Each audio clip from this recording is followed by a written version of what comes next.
अस्सलामुअलैकुम वरहमतुल्लाहि वबरकातुहू। अब तक तो आपने न्यूज़ देखा होगा और ख़बर पढ़ी भी होगी, सुनी भी होगी कि अब्दुल किस तरीके से 9 लोगों की जान बचाता है और कितनी कोशिश करता है। आइए हम आपको वीडियो दिखाते हैं, इससे आपको समझ आएगा कि अब्दुल सिर्फ पंचर नहीं लगाता बल्कि मज़लूम जो फंसे हुए लोग होते हैं, जो आग में झुलस रहे होते हैं, उनकी जानें भी बचाता है। आज अब्दुल को इतना बदनाम कर दिया गया है कि जहां देखो कोई किस्म की बुराई हो उसमें अब्दुल को घसीट करके डाल दो। कहीं कोई नहीं मिलता है तो गवाही में उसको डाल दो, कोई भी अपराध हो उसमें डाल दिया जाता है। लेकिन ये अच्छाइयाँ कब बताओगे कि अब्दुल इतने लोगों की जान बचाता है। ये दिल्ली में जब होटल में आग लगा, इसमें कई विदेशी मौजूद थे और सबकी जब जानें ख़तरे में थी, लोग आग में झुलस रहे थे, तो एक अब्दुल आता है जिसका नाम अरमान है और अपने दुकान से गद्दे निकालता है और रोड पर बिछा देता है। लोग वहाँ बहुत सारे लोग थे जो वीडियो बनाने में, रील बनाने में मशगूल थे कि हमें वायरल कंटेंट मिल जाएगा। लेकिन ये अरमान, ये अब्दुल क्या करता है, अपने दुकान से गद्दे निकालता है, बिछाता है और जो भी वहाँ लोग थे कहता है कूदो, हम तुम्हारी हिफाजत के लिए तैयार हैं।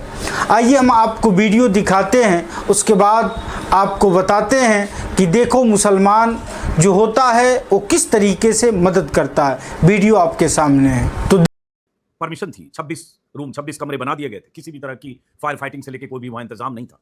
लेकिन अरमान की वहीं सामने, होटल के सामने गद्दे की दुकान थी। सुबह अरमान को 8:20 पर फोन आया कि उनकी दुकान के सामने होटल में भीषण आग लग गई है। फोन करने वाले ने उन्हें आग से दुकान का सामान बचाने की सलाह दी। अरमान वहां भागे भागे पहुंचे, सामने का जो मंजर था वो देखकर रुक गए। फिर होटल के ग्राउंड फ्लोर से उठती आग की लपटों को देखकर उनके दिमाग में अब लोग चीख पुकार मची थी, अफरा तफरी थी। तो अरमान ने क्या किया कि तुरंत प्रेजेंस ऑफ माइंड का इस्तेमाल किया और अपनी दुकान के सभी गद्दे निकलवाने शुरू किए और 20-25 गद्दे अरमान ने अपने और उनके दोस्त थे जिनके नाम ले रहा हूं, उन सबके सहयोग से सड़क पर बिछा दिए, उन खिड़की या उन शीशों के पास, दूसरी तीसरी चौथी मंजिल से, जहां लगता था कि जहां से लोग कूद रहे हैं, कूदने की कोशिश कर सकते हैं। और उसके बाद बिछा दिए। 7 लोग ऊपर से नीचे कूदे, 7 की जान बच गई उन्हीं गद्दों पर।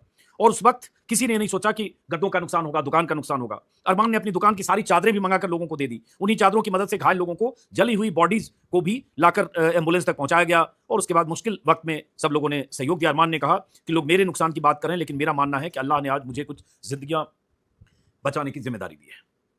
इसी तरह से मैं देख रहा हूं कहानी शुएब की। मोहम्मद शुएब, जो मोहम्मद शुएब और उनके साथी वहां मसीहा बनकर पहुंचे। धुएं से दम घुटने की वजह से 10 लोग बेजान होकर गिर चुके थे।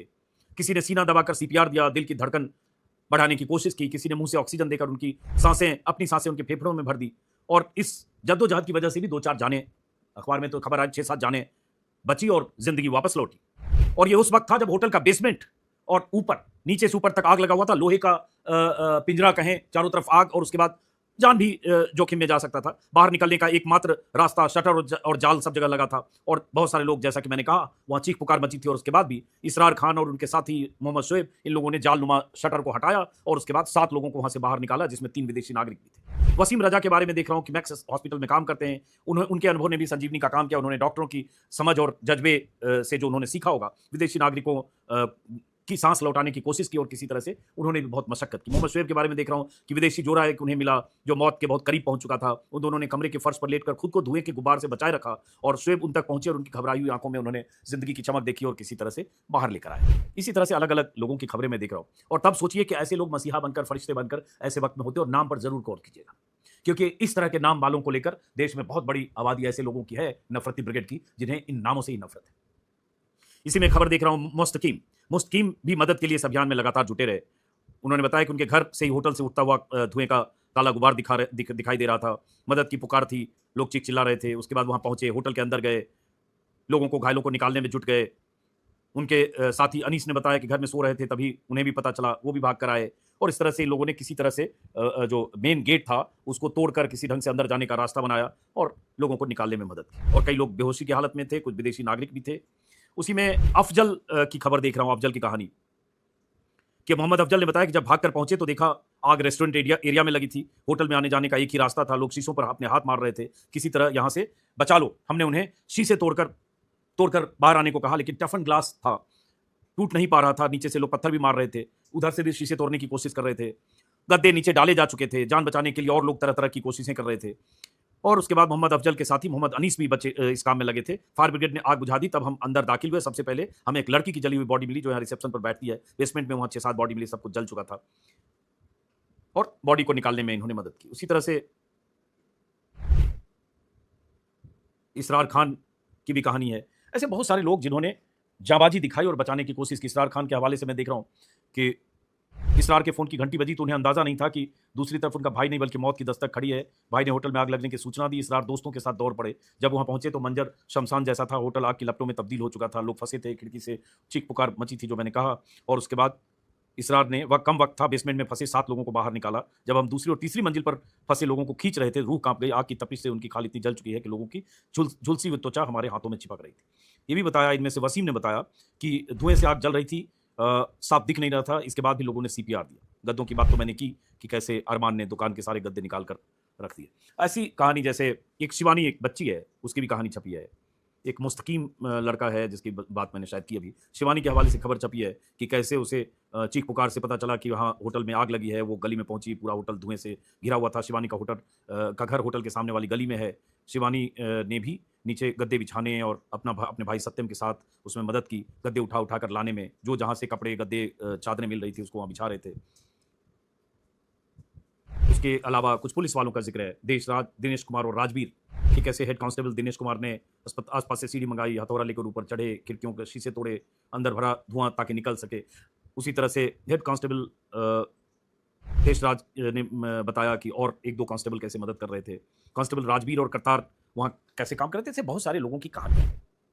अब ये वो लोग हैं जिनकी कहानियाँ कुछ अखबारों में छपी है और वो पढ़कर इन सब के बारे में सोचने लगा कि अगर इन सब लोगों ने जो प्रेजेंस ऑफ माइंड दिखाया या जिस तरह से अपनी दुकान के गद्दे लेकर वहां नीचे बिछाया, त्वरित जल्दबाजी में जो कुछ कर सकते थे किया, और जब फायर ब्रिगेड ने आग बुझा दी बाहर से, तब उसके बाद उस अंदर धुआं भी होता है, बहुत तरह का सफोकेशन भी होता है, बॉडीज है, और उसमें अंदर जाके जो जली हुई बॉडी या जो लोग जिनमें लगता था कि उनमें जान बाकी है, सांस बाकी है, उनको किसी तरह से निकाल कर लाना। तो ऐसे लोग दरअसल फरिश्ते हैं। और